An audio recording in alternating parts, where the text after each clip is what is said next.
नमस्कार दोस्तों। स्वागत है आपका अपने यूट्यूब चैनल करंट अफेयर 360 पर। करंट अफेयर 360 यूट्यूब चैनल पर हम day to day current affair को कवर कर रहे हैं और जितना भी करंट अफेयर का पोर्शन आपको करवाया जाएगा उससे बाहर किसी भी एग्जाम में कोई भी क्वेश्चन नहीं आएगा। पीडीएफ के लिए आप हमारे टेलीग्राम चैनल का लिंक डिस्क्रिप्शन में है, उसको ज्वाइन कर सकते हैं।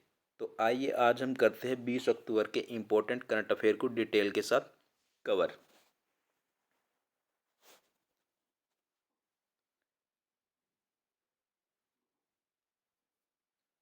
ओलंदन विज्ञान संग्रहालय में खुलेगी अडानी प्रायोजित हरित ऊर्जा गैलरी। जो लंदन में एक ओलंदन विज्ञान संग्रहालय है, वहाँ पर हरित ऊर्जा गैलरी किसके द्वारा खोली जाएगी? अडानी समूह द्वारा। लंदन के प्रतिष्ठित विज्ञान संग्रहालय में ने मंगलवार को एक नई गैलरी खोलने की घोषणा की है, जिसमें जलवायु परिवर्तन से निपटने के लिए इतिहास के सबसे तेजी से होने वाले ऊर्जा परिवर्तन को दर्शाया जाएगा। क्या दर्शाया जाएगा इसमें? जलवायु परिवर्तन से निपटने के लिए इतिहास में जो तेजी से ऊर्जा परिवर्तन होता है उसको इसमें दर्शाया जाएगा। इस गैलरी को भारत का उद्योग समूह अडानी ग्रुप प्रायोजित कर रहा है। गैलरी का नाम है energy revolution, Adani green energy gallery. इसे अडानी समूह ने ग्रीन एनर्जी ने प्रायोजित किया है। यह नई गैलरी 2023 में खुलेगी। कब खुलेगी ये? 2023 में। ब्रिटेन के प्रधानमंत्री बोरिस जॉनसन की मेज़बानी में संग्रहालय में हुई ग्लोबल इन्वेस्टमेंट समिट। जो संग्रहालय में ग्लोबल इन्वेस्टमेंट समिट हुई थी और तमाम हस्तियों की उपस्थिति में इस आशय की घोषणा की थी। आगे हमारा वैश्विक खाद्य सुरक्षा सूचकांक 2021 जारी। जो वैश्विक खाद्य भारत ने वैश्विक खाद्य सुरक्षा 2021 में 113 देशों के बीच 71वां स्थान हासिल किया है। इसमें 113 देश थे और 113 देशों में भारत का स्थान कौन सा? 71वां। Ireland, Australia, Britain, Finland, Switzerland, Netherland, Canada, Japan, France, America ने सूचकांक पर 73.8 और 80 अंक के बीच समग्र जीएफएस हासिल करके शीर्ष स्थान साझा किया है और ये इतने देश सारे के सारे इसमें शीर्ष स्थान पर है। इकोनॉमिस्ट इम्पैक्ट और कोटवा एग्रीसाइंस द्वारा मंगलवार को जारी एक विस्तृत रिपोर्ट में भारत कुल अंकों के लिहाज से दक्षिणी एशिया में सबसे अच्छे स्थान पर रहा। जो दक्षिण एशिया है उसमें सबसे अच्छे स्थान पर कौन रहा? इंडिया।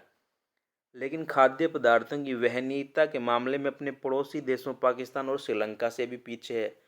लेकिन जो खाद्य पदार्थों की वहनीयता है उस मामले में भारत पाकिस्तान और श्रीलंका से भी पीछे रह गया। ब्रिटेन में सैन्य गश्ती अभ्यास में भारतीय सेना ने जीता स्वर्ण पदक। चतुर्थ गोरखा राइफल की 5वीं बटालियन के प्रतिनिधित्व वाली भारतीय सेना ने ब्रिटेन में आयोजित सैन्य गश्त ओलंपिक कहे जाने वाले अभ्यास में स्वर्ण पदक जीता। भारतीय टीम वेल्स के ब्रेकन में 13 से 15 अक्टूबर कब आयोजित किया था ये? 13 से 15 अक्टूबर के बीच एक्सरसाइज कैम्ब्रियन पेट्रोल 2021। क्या नाम था इसका? Exercise Cambrian petrol 2021। अभ्यास में शामिल होने वाली 96 टीमों में अंतिम 3 में शामिल हुई और छठे चरण के समापन के बाद स्वर्ण पदक जीता। आगे है हमारा 2022 बर्लिन फिल्म महोत्सव में ज्यूरी प्रमुख होंगे एम नाइट श्यामलन। जो एम नाइट श्यामलन है, भारतीय अमेरिकी फिल्मकार है, वो 2022 में जो बर्लिन में फिल्म महोत्सव होगा उसके ज्यूरी के प्रमुख होंगे। अगले साल होने वाले बर्लिन अंतर्राष्ट्रीय फिल्म महोत्सव के अध्यक्ष के तौर पर भारतीय अमेरिकी फिल्मकार एम नाइट श्यामलन के नाम की घोषणा हुई है। श्यामलन हॉलीवुड का एक जाना माना नाम है। बर्लिन फिल्म महोत्सव के 72वें संस्करण का आयोजन 10 से 20 फरवरी 2022 को होगा। कब होगा इसका 72वां संस्करण? 10 से 20 फरवरी 2022 के बीच होगा। नीति आयोग ने भूस्थानिक ऊर्जा मानचित्र लॉन्च किया। जो भारत का नीति आयोग है उसने क्या लॉन्च किया है? भूस्थानिक ऊर्जा मानचित्र। नीति आयोग भारत का भूस्थानिक ऊर्जा मानचित्र पेश किया है, जो पारंपरिक बिजली संयंत्रों, तेल और गैस के कुओं, पेट्रोलियम रिफाइनरी, कोयला क्षेत्रों और कोयला ब्लॉक जैसे सभी ऊर्जा संसाधनों को सामग्री तस्वीर प्रदान करता है। इस मानचित्र को भारतीय अंतरिक्ष अनुसंधान संगठन ने नीति आयोग के सहयोग से, किसने, एक तो भारतीय अंतरिक्ष अनुसंधान संगठन और एक नीति आयोग के सहयोग से संबंधी ऊर्जा मंत्रालय के साथ मिलकर, और जो भारत का ऊर्जा मंत्रालय है उसके साथ मिलकर एक भौगोलिक सूचना प्रणाली के तहत ऊर्जा मानचित्र को विकसित किया है। वह मानचित्र देश में ऊर्जा उत्पादन और वितरण का एक व्यापक दृष्टिकोण प्रदान करता है। क्या करेगा ये? ऊर्जा उत्पादन और वितरण का एक व्यापक दृष्टिकोण।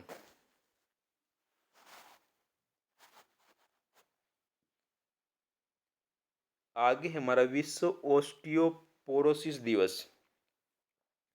जो विश्व ओस्टियोपोरोसिस दिवस है कब मनाया जाता है? ये 20 अक्टूबर को मनाया जाता है।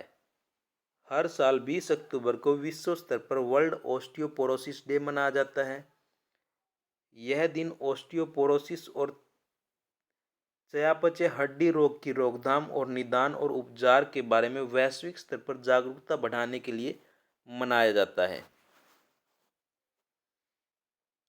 WOD का आयोजन इंटरनेशनल ओस्टियोपोरोसिस फाउंडेशन द्वारा एक विशिष्ट विषय के साथ 1 साल के लंबे अभियान के लॉन्च के द्वारा किया जाता है। WOD का उद्देश्य स्वास्थ्य देखभाल पेशेवरों, मीडिया, नीति निर्माताओं, रोगियों और बड़े पैमाने पर लोगों तक पहुंचकर ओस्टियोपोरोसिस और फ्रैक्चर की रोकथाम में वैश्विक स्वास्थ्य को प्राथमिकता बनाना है।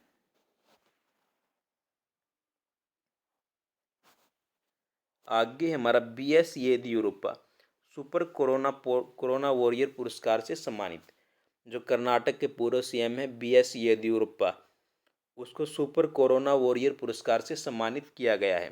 कर्नाटक के पूर्व मुख्यमंत्री BS येदियुरप्पा को 19 अक्टूबर 2020 को दावणगेरे के पास होनाली में सुपर कोरोना वायरस पुरस्कार से सम्मानित किया गया। उन्हें कोविड-19 महामारी को रोकने के लिए उनके योगदान के लिए सम्मानित किया। किसके? जो कोविड-19 की महामारी को रोकने में उनका जो योगदान था उसके लिए उनको सम्मानित किया गया है। मुख्यमंत्री रहते हुए 2 बार कोरोना संक्रमित हुए थे। समारोह में स्वास्थ्य कर्मियों द्वारा 5200 कोरोना योद्धाओं का अभिनंदन किया गया। आगे हमारा भवानी देवी फ्रांस के चारविल में राष्ट्रीय प्रतियोगिता जीती। जो टोक्यो ओलंपिक में भवानी देवी ओलंपिक खेलों में खेल प्रतिस्पर्धा में करने वाली पहली भारतीय बनकर टोक्यो ओलंपिक में इतिहास रचने वाली फेंसर भवानी देवी कौन सा गेम खेलती है? फेंसिंग। व्यक्तिगत महिला सेबर इवेंट में फ्रांस के चारविल में राष्ट्रीय प्रतियोगिता जीती है। टोक्यो ओलंपिक में उन्होंने ट्यूनीशिया की नादिया बेन अजीजी के खिलाफ 64 मैच में 15-3 से जीत प्राप्त की और अंतिम में कांस्य पदक विजेता से हार गई थी। भवानी देवी वर्तमान में विश्व में 50वें स्थान पर और भारत की शीर्ष क्रम की फेंसर है। वे 2022 में होने वाले एशियाई खेलों में भी भाग लेगी। ये ओलंपिक में भाग लेने वाली भारत की पहली महिला फेंसर है। अमित रस्तोगी राष्ट्रीय अनुसंधान विकास निगम के नए CMD नियुक्त किए गए। भारतीय नौसेना ने 34 वर्ष बिताने के बाद सेवानिवृत्त कमोडोर अमित रस्तोगी ने 18 अक्टूबर 2021 को राष्ट्रीय अनुसंधान विकास निगम NRDC के अध्यक्ष और MD के रूप में पदभार संभाला। इससे पहले वे 5 वर्ष के लिए एकीकृत मुख्यालय में इलेक्ट्रिकल इंजीनियर के निदेशक थे। NRDC DSIR वैज्ञानिक और औद्योगिक अनुसंधान भाग विज्ञान प्रौद्योगिकी मंत्रालय का एक उद्यम है। किसका? जो भारत का विज्ञान एवं प्रौद्योगिकी मंत्रालय है उसके तहत ये एक उद्यम है।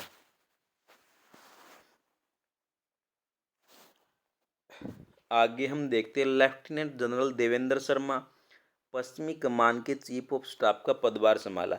जो भारतीय सेना की पश्चिमी कमान है उसका चीफ ऑफ स्टाफ किसको बनाया गया? लेफ्टिनेंट जनरल देवेंद्र शर्मा को। लेफ्टिनेंट जनरल देवेंद्र शर्मा ने हाल ही में पश्चिमी कमान मुख्यालय के चीफ ऑफ स्टाफ के रूप में पदभार संभाला है। लेफ्टिनेंट जनरल देवेंद्र शर्मा राष्ट्रीय रक्षा अकादमी और भारतीय सैन्य अकादमी के पूर्व छात्र है। इससे पहले देवेंद्र शर्मा वेस्टर्न सेक्टर में आर्म्ड रेजिमेंट, आर्म्ड ब्रिगेड और इन्फेंट्री डिवीजन की कमान संभाल चुके हैं। आगे हमारा S A Bala Subramaniam AMI association of mutual fund के अध्यक्ष नियुक्त किए गए। जो एसोसिएशन ऑफ म्यूचुअल फंड है उसका अध्यक्ष किसे नियुक्त किया गया है? ए बाला सुब्रमण्यम को। आदित्य बिरला सन लाइफ AMC के प्रबंध निदेशक CEO ए बाला सुब्रमण्यम को म्यूचुअल फंड उद्योग निकाय AMFI के अध्यक्ष के रूप में नियुक्त किया है। इसके अलावा एडवाइस AMC की प्रबंध निदेशक और मुख्य कार्यकारी अधिकारी राधिका गुप्ता को उपाध्यक्ष चुना गया है। उपाध्यक्ष किसको चुना गया है? राधिका गुप्ता को। AMFI म्यूचुअल फंड के एक क्षेत्र में एक उद्योग मानक संगठन है। इसका गठन 1985 में हुआ था। 1995 में इसका गठन हुआ था और ये एक उद्योग मानक संगठन है।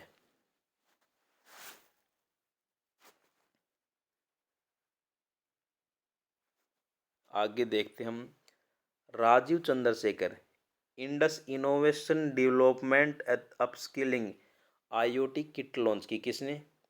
राजीव चंद्रशेखर ने। इलेक्ट्रॉनिक्स और IT मंत्रालय के केंद्रीय राज्य मंत्री राजीव चंद्रशेखर ने Indus innovation development upskilling IoT kit launch की। ये single board IoT development platform है। इसका उद्घाटन 18 अक्टूबर 2021 को बेंगलोर में CDAC केंद्र में किया गया था। क्रेडिट कार्ड के आकार की CDAC विकसित kit 6 sensor, actuators, connectivity, debugger interface से सुसज्जित है। कॉम्पैक्ट और आसानी से पोर्टेबल IoT के ड्रोन सहित अनुप्रयोगों की एक श्रृंखला में स्थानीय स्मार्ट और समाधानों के विकास की सुविधा प्रदान करेगा। इसकी मामूली कीमत 2500 रुपये प्रति यूनिट है। जल्द ही यह GEM पोर्टल पर उपलब्ध होगा। इसकी कीमत कितनी है? 2500 रुपये है और जल्द ही ये GEM पोर्टल है उस पर भी उपलब्ध हो जाएगी। CDAC इस तकनीक को वैश्विक उत्पादन के लिए स्टार्टअप को हस्तांतरित करने के लिए भी तैयार है। CDAC बेंगलोर में विकसित नवीन प्रौद्योगिकियां क्या है? Smart watering meter, smart post cusec, smart water distribution system. CDAC की उच्च प्रदर्शन कंप्यूटिंग पेशकश जिसे HPC सिस्टम सॉफ्टवेयर समाधान सेवाएं शामिल है। ये सारी सेवाएं की जितनी भी नवीन न्यू टेक्नोलॉजी है वो सारी की सारी CDAC बेंगलोर ने विकसित की है। आगामी परम उत्कृष्ट सुपर कंप्यूटिंग सुविधा, इसके लिए बाद ओवरव्यू क्वांटम कंप्यूटिंग से संबंधित गतिविधियां है।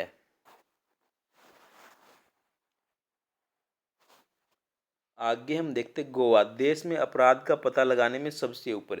जो गोवा राज्य है वो देश में अपराध का पता लगाने में सबसे ऊपर है, फर्स्ट नंबर पर है। गोवा 86% अपराध का पता लगाने की दर के साथ भारत के राज्यों में सबसे ऊपर है। यह जानकारी मुख्यमंत्री प्रमोद सावंत ने 18 अक्टूबर को दी थी। 2020 में यह आंकड़ा 93% था और 2021 के लिए 86% था। 2020 में यह 93% था। 2020 में राज्यों में 34 हत्याएं हुई और 2021 में अब तक यह आंकड़ा 16 है। उन्होंने यह भी बताया कि किराएधारक विधेयक का सत्यापन चालू स्तर में पेश किया जाएगा। जो गोवा में किराएदार विधेयक लाया जा रहा है उसका सत्यापन कब किया जाएगा? चालू वित्त वर्ष में।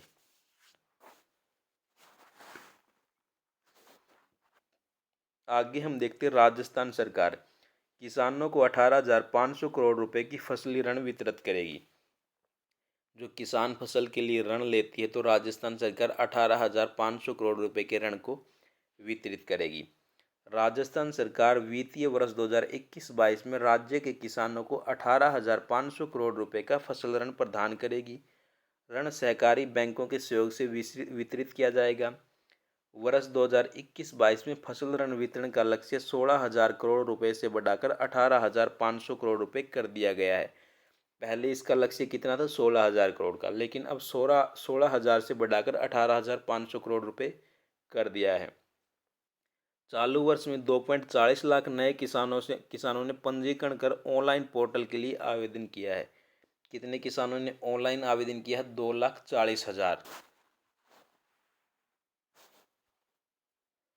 आगे नासा लूसी मिशन लॉन्च किया। जो नासा है अमेरिकी अंतरिक्ष एजेंसी, उन्होंने कौन सा मिशन लॉन्च किया है? लूसी। अमेरिकी अंतरिक्ष एजेंसी नासा ने बृहस्पतिवार को ट्रोजन अक्षुद्र ग्रहों का अध्ययन करने के लिए लूसी मिशन नामक अपना पहला मिशन लॉन्च किया है। लूसी मिशन जीवन 12 साल का है। जो लूसी मिशन है उसका जीवन कितने साल का है? 12 साल तक ये चलेगा, जिसके दौरान अंतरिक्ष यान और सौरमंडल के विकास के बारे में अध्ययन करने के लिए कुल 8 प्राचीन अक्षुद्र ग्रहों के से उड़ान भरेगा। जो 8 अक्षुद्र ग्रह प्राचीन, उनके ऊपर ये उड़ान भरेगा। इनमें एक मुख्य बेल्ट अक्षुद्र ग्रह और 7 बृहस्पति ट्रोजन अक्षुद्र ग्रह है। लूसी मिशन इतने सारे अलग अलग अक्षुद्र ग्रहों का पता लगाने के लिए इतिहास में नासा के पहले एकल अंतरिक्ष अभियान को चिन्हित करेगा। ये नासा का इतिहास में पहला एकल अभियान है। 16 अक्टूबर 2021 को फ्लोरिडा के cap Canaveral space force station में स्पेस लॉन्च कॉम्प्लेक्स 41 से United launch appliance Atlas V rocket से लूसी मिशन ने उड़ान भर दी है। कब उड़ान भरी लूसी मिशन ने? 16 अक्टूबर 2021 को। बृहस्पति के ट्रोजन अक्षुद्र ग्रह अंतरिक्ष चट्टानों के दो बड़े समूह हैं, जो वैज्ञानिकों का मानना है कि सौरमंडल के बाहरी ग्रहों के निर्माण वाली प्राथमिक सामग्री के अवशेष है। तो वैज्ञानिक क्या मानते हैं? जो सौरमंडल के बाहरी ग्रह हैं उनके प्राथमिक सामग्री के अवशेष कौन है? ये अक्षुद्र ग्रह है, जो बृहस्पति के ट्रोजन है।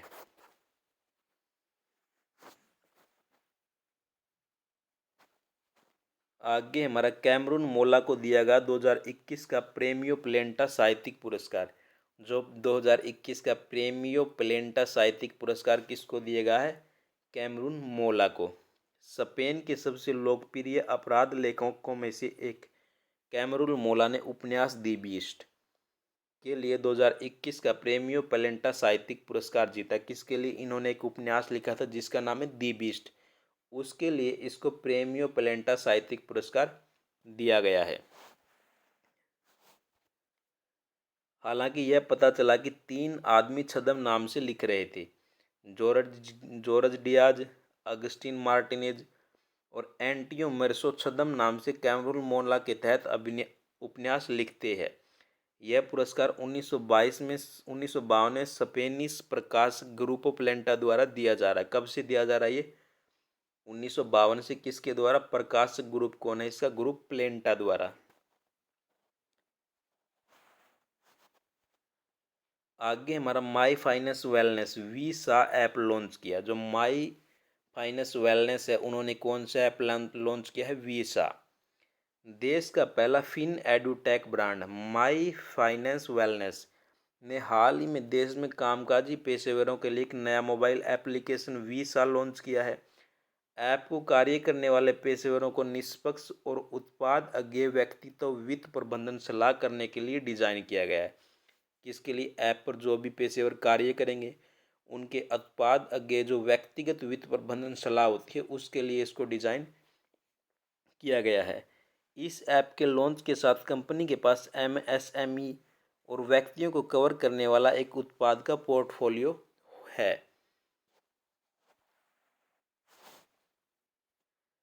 आगे बजाज समूह गोपाल अग्रवाल को कार्यकारी निदेशक और वित्त के रूप में नियुक्त किया गया। जो बजाज समूह उन्होंने गोपाल अग्रवाल को कार्यकारी निदेशक नियुक्त किया है। बजाज समूह ने 14 अक्टूबर 2021 से गोपाल अग्रवाल को कार्यकारी निदेशक वित्त के रूप में नियुक्त करने की घोषणा की। वे बजाज समूह के अध्यक्ष कुशराग बजाज को रिपोर्ट करेंगे। किसको? जो बजाज समूह का अध्यक्ष कौन है? कुशराग बजाज, उसको ये सब रिपोर्ट करेंगे। कहाँ पर? बजाज भवन में। मुंबई में समूह के मुख्यालय पर आधारित होंगे। गोपाल एक बेहतरीन निवेश बैंकर है। उन्होंने अडानी ग्रुप, एसबीआई कैप्स और आदि के नेतृत्व में पदों पर कार्य किया है। आगे हमारा अमेरिका के पूर्व विदेश मंत्री कोलिन पोवेल का निधन। जो अमेरिका के भूतपूर्व विदेश मंत्री है कोलिन पोवेल, उनका हाल ही में निधन हो गया है। अमेरिका के पूर्व विदेश मंत्री कोलिन पोवेल का अक्टूबर 2021 में निधन हो गया। वियतनाम युद्ध के एक अनुभवी पोवेल ने सेना में 35 साल बिताए और संयुक्त चीफ ऑफ स्टाफ के पहले अश्वेत अध्यक्ष बनने से पहले 4 सितारा जनरल पद तक पहुँचे। वह 2001 में राष्ट्रपति जॉर्ज डब्ल्यू बुश के प्रशासन में राज्य में सचिव के रूप में शामिल हुए थे। वे सचिव के रूप में शामिल हुए थे, जो विश्व मंच पर अमेरिकी सरकार का प्रतिनिधित्व करने वाले पहले अश्वेत थे। अश्वेत व्यक्ति थे वे पहले अश्वेत व्यक्ति थे जिन्होंने विश्व मंच पर अमेरिकी सरकार का प्रतिनिधित्व किया। ये थे हमारे आज के 20 अक्टूबर के इम्पोर्टेंट करंट अफेयर, जिनको हमने डिटेल में कवर किया। नेक्स्ट क्लास में हम 21 अक्टूबर के इम्पोर्टेंट करंट अफेयर को कवर करेंगे। और जितना भी करंट अफेयर का पोर्शन आपको करवाया जा रहा है, उससे बाहर किसी भी एग्जाम में कोई भी क्वेश्चन नहीं आएगा, ये 100% श्योरिटी है। बस आप क्लास को अच्छे से देखो और PDF को एक बार रीड कर लो। थैंक यू दोस्तों, हैव ए नाइस डे। पढ़ते रहो और आगे बढ़ते रहो।